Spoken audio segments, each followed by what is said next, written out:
चलें ठीक है जनाब।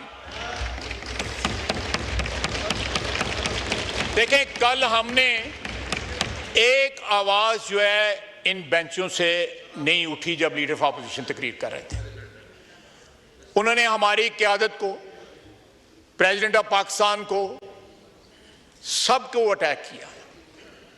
प्रेसिडेंशियल एड्रेस में या बजट की तकरीरों में इस किस्म की बातें होती हैं और अलाउ भी की जाती हैं।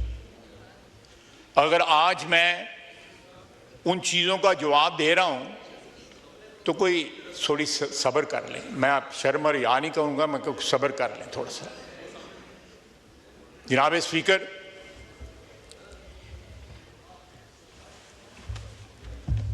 हर चीज़ को कल गैर कानूनी कहा गया।